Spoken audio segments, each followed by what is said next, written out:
Bom dia, boa tarde, boa noite. Caro colaborador, caminhoneiro da Anamar, Mauro Ramos, mais uma vez, se apresentando aqui, para que a gente possa falar um pouco a mais, de maneira mais aprofundada, sobre a obesidade. No primeiro vídeo a gente falou o que caracterizaria, e hoje a gente vem trazer algumas outras informações tão importantes quanto.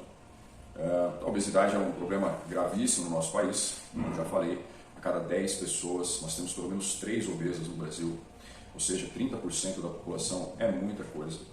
Nós temos ainda o agravante de que desses 30% ainda temos mais ou menos 40% que se somam para formar mais de 70% da população brasileira acima do peso, o que traz consequências para a saúde de maneira muito evidente e muito grave, né? Os custos com o tratamento para a obesidade eles são realmente altos e se torna ainda mais grave porque, como nós falamos no primeiro vídeo, a obesidade acaba sendo um preditor, a porta de entrada para tantas outras enfermidades renais, hepáticas, poderíamos colocar aqui, relembrando, insuficiência renal, pressão alta, que tem grande ligação com o rim, como nós já falamos em outros vídeos, esteatose hepática, a famosa gordura no fígado, então algumas funções hepáticas passam a não fazer tanta diferença em relação ao que deveria enquanto uma pessoa saudável. Temos ali um problema também do diabetes tipo 2, uma grande resistência à insulina e assim por diante, né? Então realmente a obesidade é uma situação muito complicada e que a gente vê pouca ação efetiva para que haja uma melhora, né? Então, se uma pessoa tiver um IMC, o índice de massa corporal acima de 30, já se caracteriza obesidade, e aí a obesidade grau 2, um pouquinho mais avançada, ainda mais grave, esse número aumenta também de 35 para 40, tá? Queria só fazer um parênteses aqui, o IMC ele pode nos auxiliar em uma situação de encontro de população obesa, de sobrepeso, mas não é o mais adequado, tá? Um pouco mais à frente nos vídeos a gente vai falar sobre avaliações físicas e como que o percentual de gordura nesse caso é o mais adequado, mas vamos tomar o IMC como esse padrão que também é utilizado pela OMS e por todas as outras entidades que controlam o diabetes. De maneira muito simples, muito efetiva. Lembre-se que eu falei que o nosso tecido adiposo, essa camada que está para cima do músculo, eu consigo, acima do músculo, abaixo da pele, eu consigo insá-la.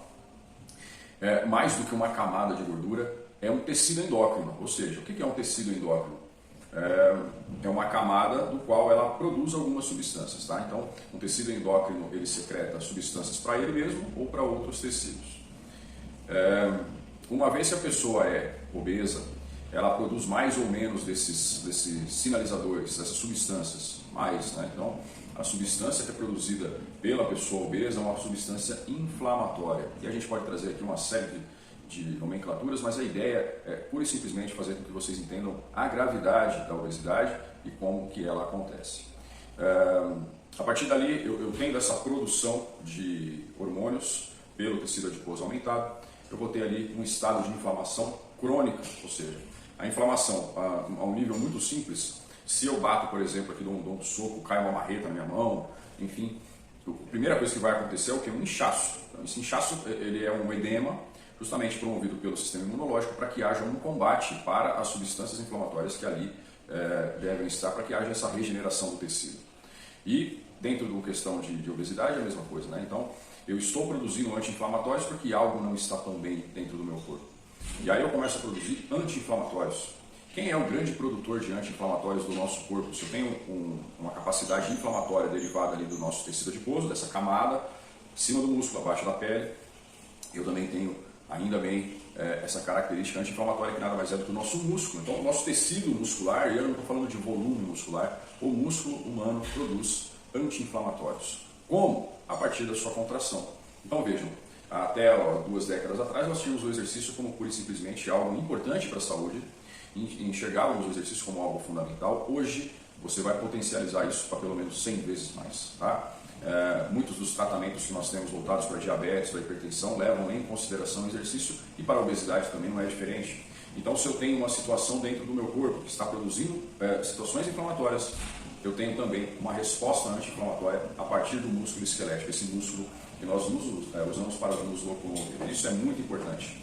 Nos dá a certeza de que, claro, o exercício ele é mais um adjuvante, é mais um auxiliar dentro do processo de emagrecimento e de combate para com a obesidade, um problema tão grande se alastrado aí em todo o nosso Brasil, em todo o nosso território nacional, tá bom?